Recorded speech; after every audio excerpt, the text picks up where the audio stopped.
Welcome to our third lecture of the week, as we will take a look at Franklin Delano Roosevelt's court packing plan and the end of the New Deal today, and we will also examine the legacy of the New Deal and what it all meant for American government and American citizens in the decades that followed the 1930s.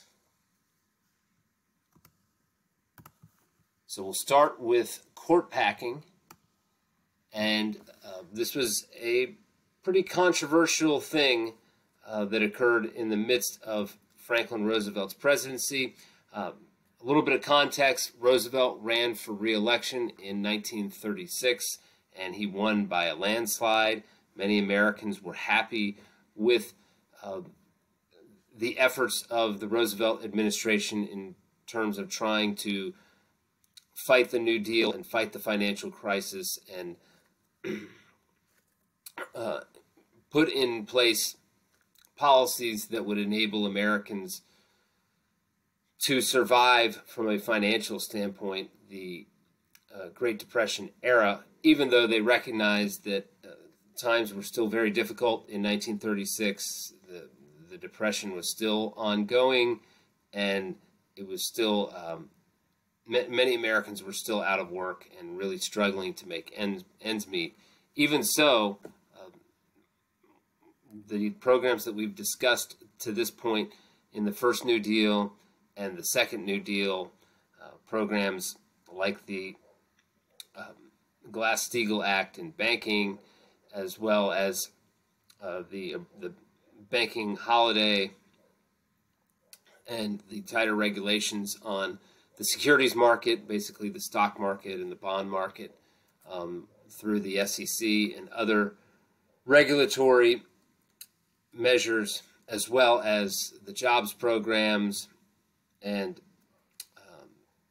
the unemployment insurance program and retirement pension program that were part of Social Security Act. These were all generally popular policies, at least in the eyes of the majority of the American electorate, that is, the American voters. And so Franklin Delano Roosevelt won a second term as president in a landslide in the 1936 presidential election. And as a result of his landslide victory, Roosevelt believed he had a mandate to serve the American people. You've probably heard the word mandate tossed around with regard to presidential politics in recent years, whether it was in 2012 when Barack Obama was reelected with over 50% of the popular vote,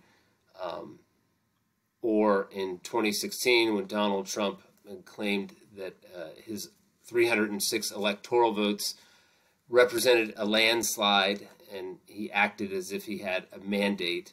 And now, currently in Joe Biden's early tenure as president, the 4 percentage point victory in the popular vote in the same 306 electoral votes that Trump won 4 years earlier, Joe Biden won this go-around, and that coupled with slim majorities in both the House and the Senate, Biden and the Democrats believe that they have a mandate as well. And a mandate basically means that the American people have spoken through their votes to give one candidate or one party a resounding victory of some kind or another.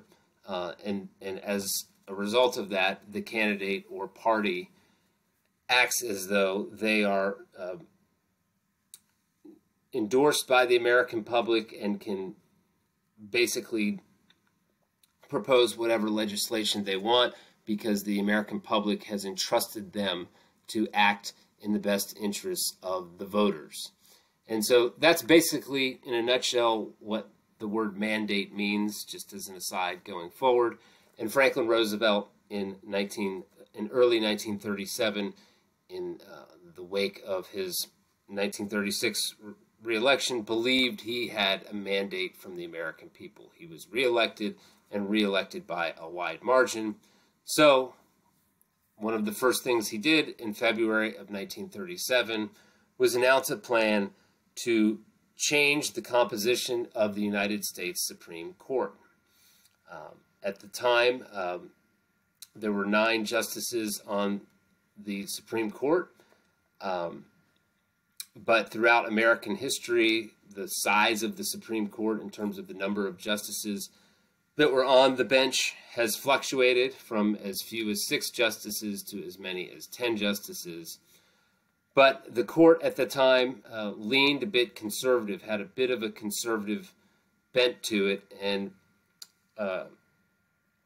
it had struck down through a majority vote 7 out of 9 New Deal legislation from FDR. These were bills that had passed Congress and FDR had signed into law, and the Supreme Court, upon challenge, legal challenge from opponents of these New Deal laws, had voted them down, struck them down, and ruled that they were unconstitutional. We've talked about several of these pieces of legislation, such as the Agricultural Adjustment Act and the National Industrial Recovery Act.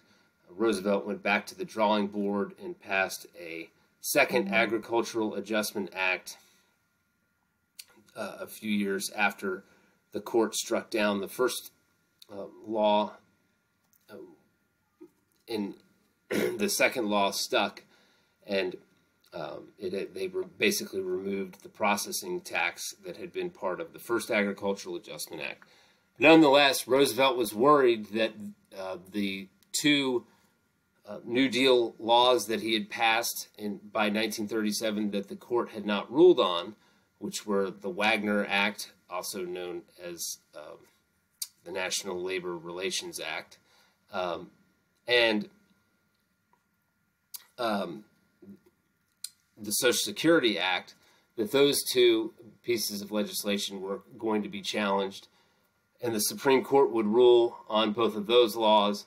And Roosevelt was frankly nervous that they would strike those laws down as well and overturn major components of his New Deal agenda, his New Deal legislation. So Roosevelt delivered a proposal to expand the size of the court. He wanted to add 6 new Supreme Court justices. He also wanted to reduce the power of justices that were currently on the Supreme Court who had served on the Supreme Court for 10 or more years or were age 70 or older.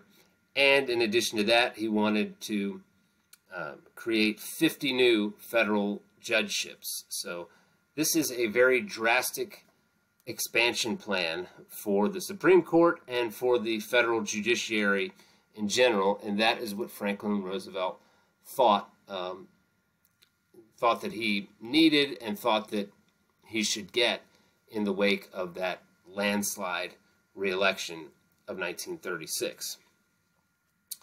Unfortunately for Roosevelt, he encountered quite a bit of backlash to this plan. It was viewed by critics as way too political based on its timing because, as I mentioned, the 2 laws that had not been struck down by the Supreme Court that were part of the New Deal legislative agenda were currently being reviewed by the court and would be ruled on by the court. So critics viewed this as a way for FDR to game the system, if you will, in his favor going forward, so that future legislation would not be struck down by the Supreme Court.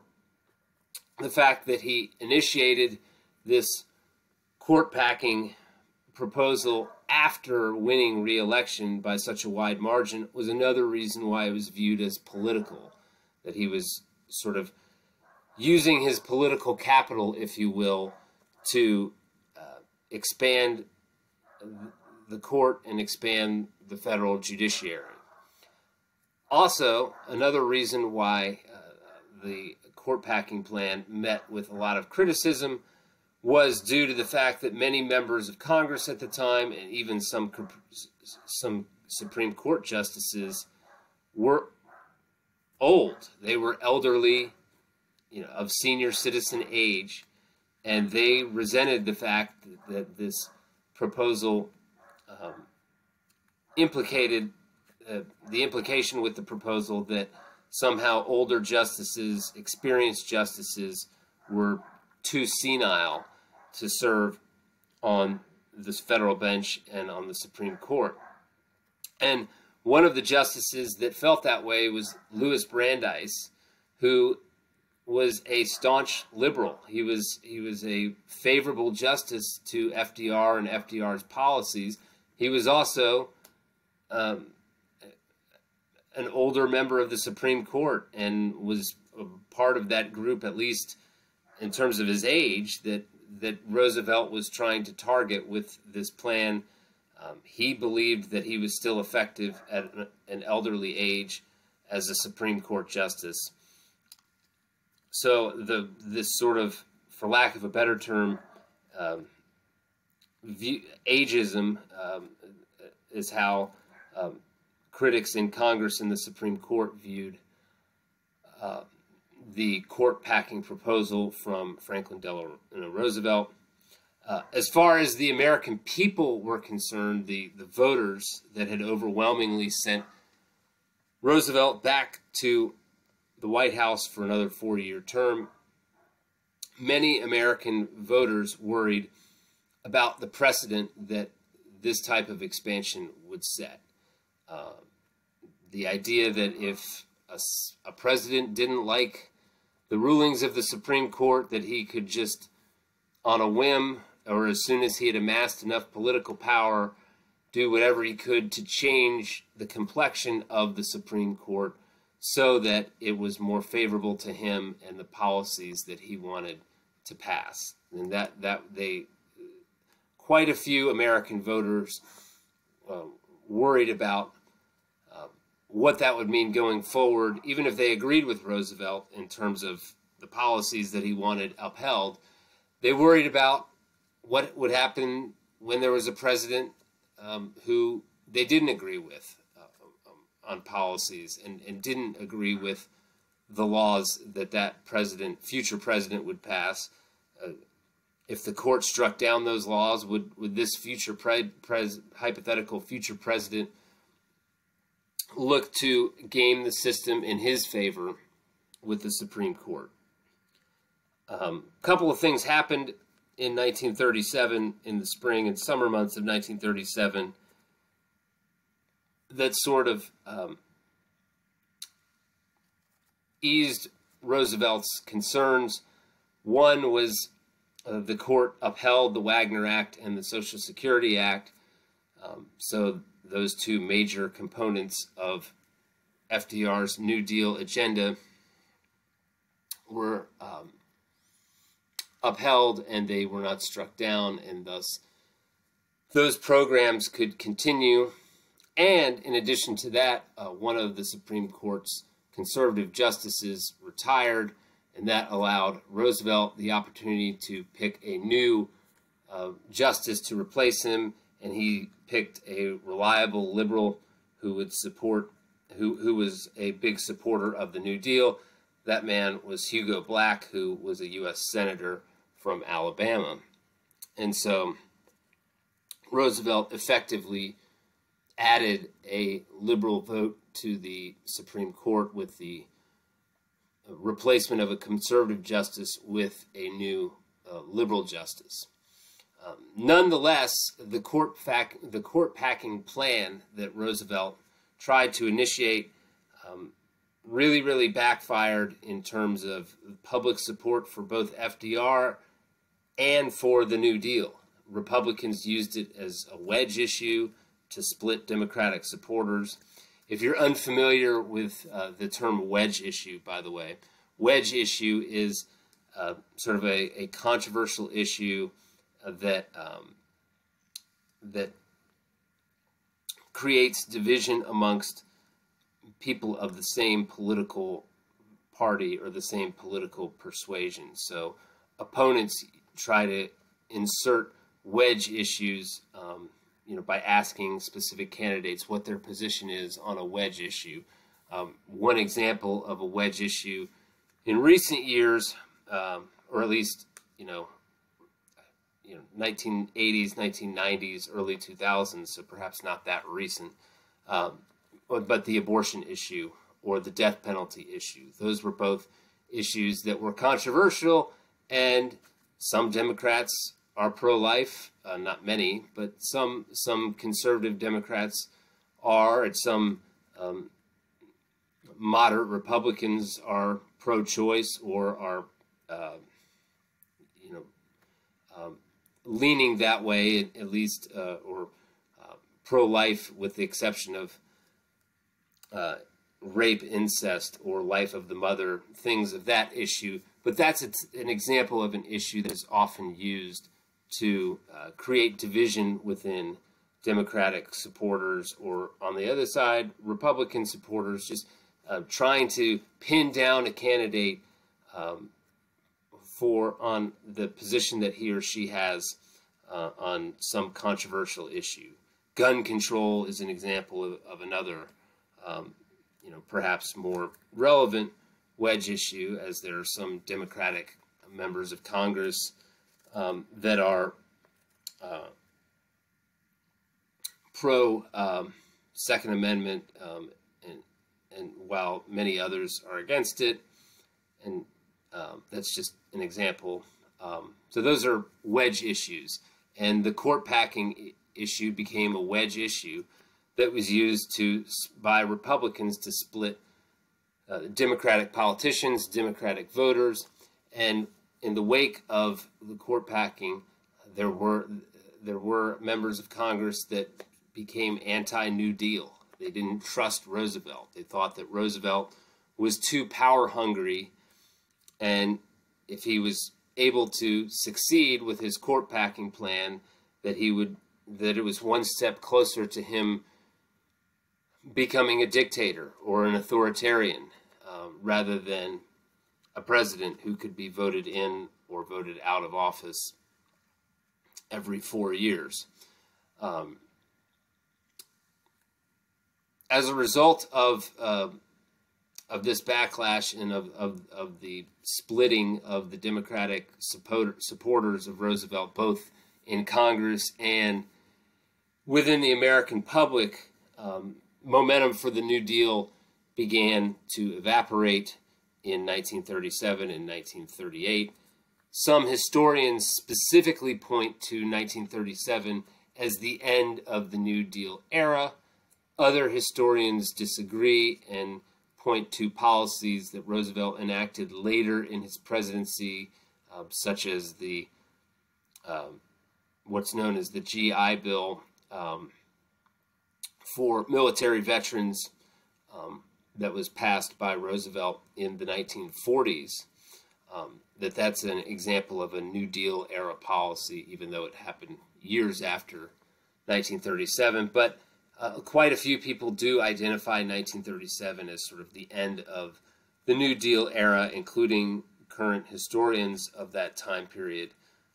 They view it, the New Deal, as the first New Deal in 1933 and 34, the second New Deal of 1935 through 1936, early 1937, and then after court packing, they view the New Deal era as being essentially over. Henry Wallace, who served as a cabinet member in Roosevelt's administration, he was the agriculture secretary, he actually admitted this publicly and said, quote, "The whole New Deal really went up in smoke as a result of the Supreme Court fight." So that's an example of a major Democratic politician of the era, and one of FDR's aides, publicly admitting at the time that the Supreme Court fight really damaged the ability of the Roosevelt administration to continue with more New Deal era policies, New Deal era reforms. If you take a look at the image in the upper right-hand corner of the slide. I know it might be a bit difficult to read and see, but basically the batter in the batter's box who's shaking his fist at the umpire, that batter is a political cartoon, and that batter represents President Roosevelt. The umpire represents the Supreme Court, and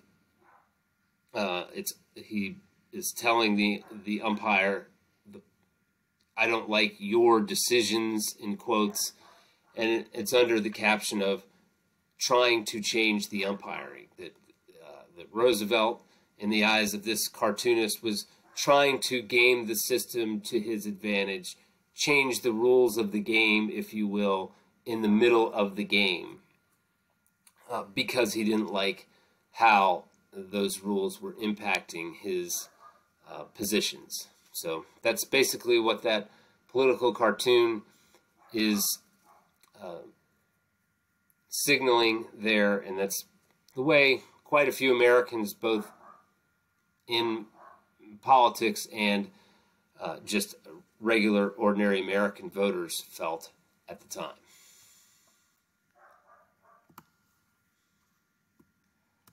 So, if we concede that the New Deal era functionally ended in 1937, 1938, then it's perhaps appropriate now to take a look at the legacy of the New Deal. What did it do? What did it all mean? Not just during the 1930s, but in subsequent generations, subsequent decades. What survived from the New Deal? What did the New Deal demonstrate to the American electorate, as well as to American politicians and members of Congress going forward? First and foremost, and I believe I've discussed this in previous lectures, but one thing that just cannot be ignored is the sheer scope of the New Deal. The size of the New Deal worked to basically expand the overall size of the federal government. And we've talked about this before in terms of the pro-business, laissez-faire policies of the Republican presidential administrations in the 1920s, from Warren Harding to Calvin Coolidge to Herbert Hoover. There was very little government oversight of big business during that time period. The New Deal policies created far more regulatory agencies to oversee big business, such as the Securities and Exchange Commission, also known as the SEC, that regulated securities trading, which is the stock market and the bond market and things of that nature. Other new policies, such as the Glass-Steagall Act, which, as we've discussed before, separated commercial banking and investment banking so that one bank didn't operate in both areas, so that there wasn't one bank where you could do your commercial banking and your investment banking. You had to go to separate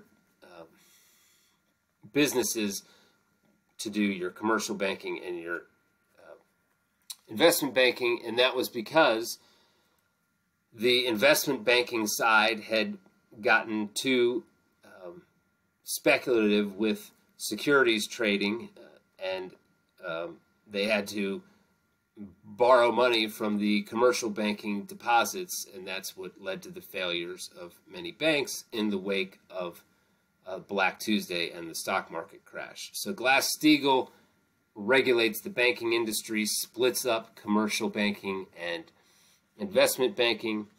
Other areas where the government greatly expanded in size during the New Deal era included the variety of federal jobs programs that we've discussed, the Civilian Conservation Corps, also known as the CCC, the National Youth Administration, also known as the NYA, and the various projects for federal, or the various employment projects for writers and artists, the Federal Writers Project, the Federal Theater Project, the Federal Art Project, etc.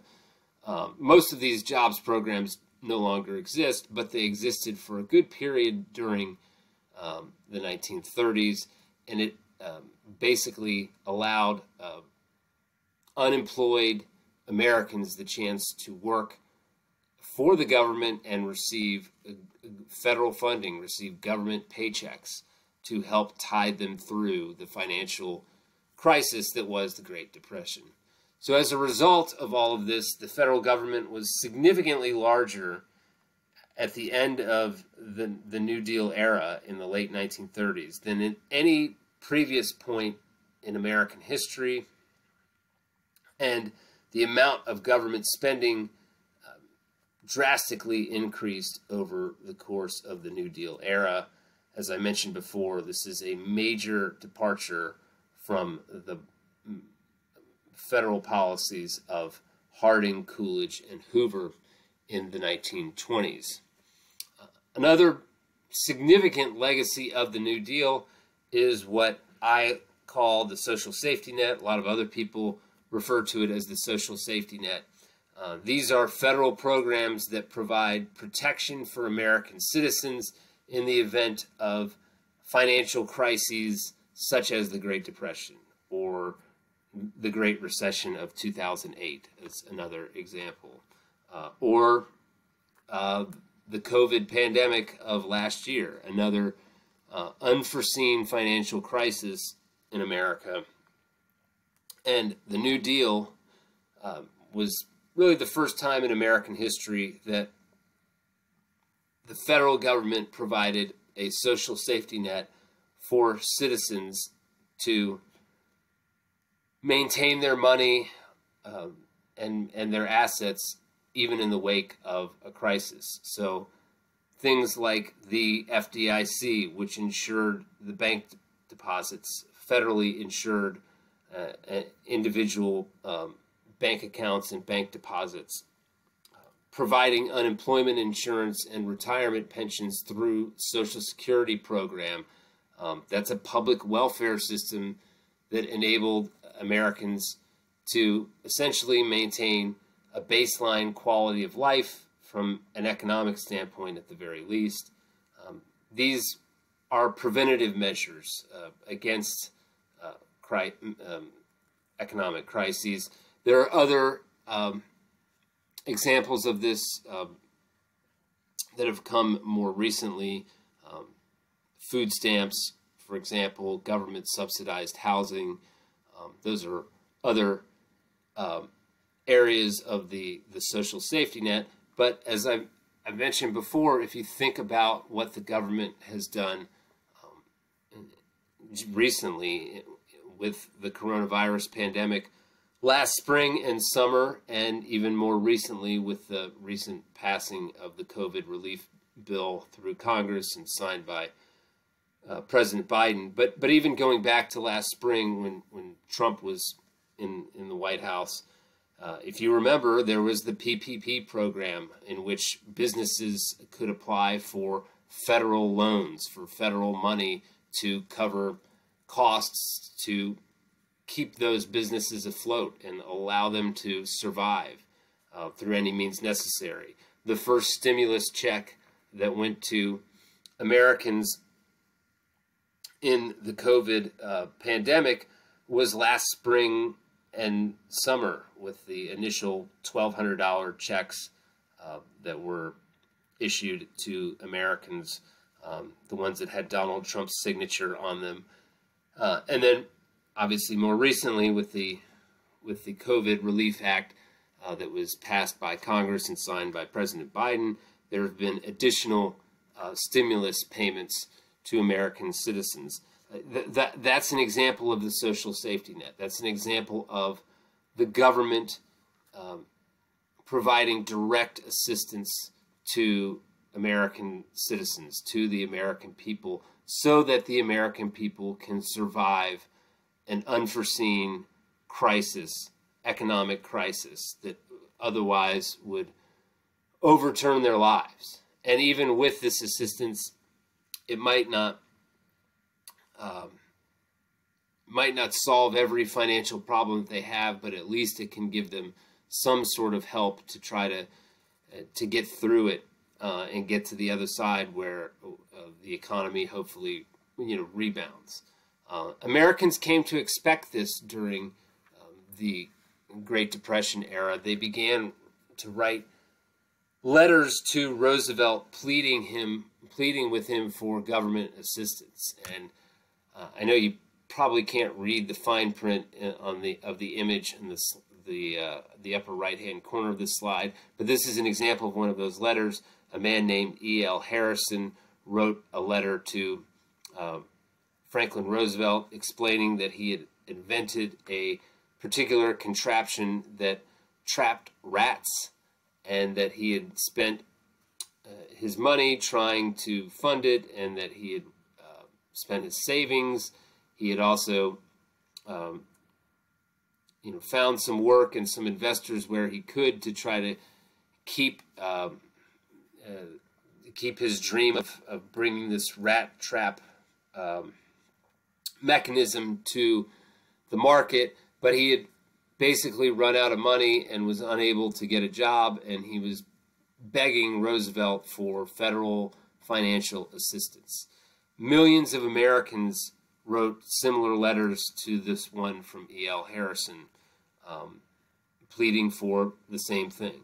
Other Americans wrote to Roosevelt thanking him for the various federal relief programs that were part of the New Deal legislative agenda, and telling him that those programs helped keep them afloat financially during the Great Depression. Some of them discussed how they were planning on naming their children after Roosevelt, or they had recently had a kid and named him after Roosevelt, or named him after one of the relief agencies, or things of that nature. That's how grateful they were. So there's clear evidence in the form of these letters, primary source documents, that Americans during the Great Depression began to depend on the federal government to help bail them out financially through the social safety net, through programs of the social safety net. And Social Security still exists today, and it's still a major source of income for American retirees. It still provides unemployment insurance for individuals who, as I mentioned in a previous lecture, are basically unemployable either through a physical condition or a mental condition or a combination of the two. They receive Social Security benefits before retirement age. So that's basically the social safety net in a nutshell. And again, this was something that did not exist before Franklin Roosevelt was elected president in 1932, and before and when he began instituting the New Deal legislative agenda and all the various programs that went along with it. So those are the financial legacies of the New Deal, at least in terms of how it affects the American people from a social welfare standpoint, if you will. Another legacy of the New Deal, if you want to study it strictly from a political perspective, is just how fluid Franklin Roosevelt was with his New Deal agenda. He was willing to keep and support policies that worked. He was willing to dispose policies that either failed or were struck down by the Supreme Court. And as I've mentioned, the federal government added far more regulatory duties to its responsibilities and powers, and it also laid the foundation for a public welfare system, which is the social safety net. Yet Roosevelt did this within the confines of America's capitalist economic system. Roosevelt did not tear down the capitalist system or free market capitalism. He did not institute socialism. Instead, he kept the basic structure, nuts and bolts of free market capitalism in place in America, while at the same time adding a greater degree of federal oversight and regulation of businesses and the securities market, and ultimately changing the overall role of the federal government. So that's why some historians view Roosevelt's approach through the New Deal and his legislative agenda, and how he adjusted his legislative agenda and the policies on the fly, as sort of a half-revolutionary approach, if you will. He didn't go all the way and tear down capitalism and the free market in America and institute socialism or anything like that, but he also didn't keep the status quo going, and did not continue the economic policies of Harding, Coolidge, and Hoover, in which big business operated with very little federal oversight and federal regulation at all. He found a way to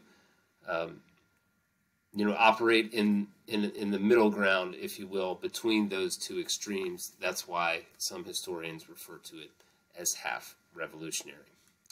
So that'll wrap up today's lecture, and I will speak to you again as we look at World War II on Monday.